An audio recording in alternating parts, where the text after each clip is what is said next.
कलाकार असणं एक शाप की वरदान, एक कौतुकाची थाप की शिव्यांचा बाजार, एक फुलणारी कळी की सुकलेलं पान. म्हणजे बघा ना, कधी कधी वाटतं कशी असतील ती माणसं ज्यांचं आयुष्य निवांत चाललेलं असतं. ना त्या लाटांशी गोष्टी करत बसतात, ना आभाळाच्या बदलत्या रंगाकडे बघून आयुष्याच्या बदलत्या छतांचा विचार करतात, ना पावसाच्या थेंबात अर्थ शोधतात, ना मातीच्या सुगंधात हरवून जातात. कधी कधी वाटतं सोप्पं आयुष्य म्हणजे खरं सौंदर्य. कदाचित कलाकार असणं हे एक शापच आहे. पण मग आठवतं, ही निर्जीव गोष्टींना प्राण देण्याची ताकद, ही निरर्थक वाटणाऱ्या क्षणांमध्ये अर्थ शोधण्याची जिद्द, ही प्रत्येक भावना जपून ठेवण्याची संवेदना, हीच तर कलाकाराची ओळख असते. समाज गोंधळात असतो, कलाकार त्या गोंधळात सूर शोधतो.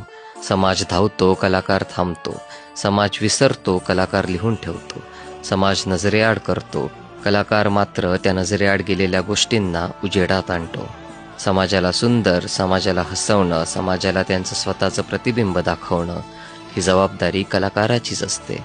कदाचित त्याच्यासाठी कलाकार असणं एक शाप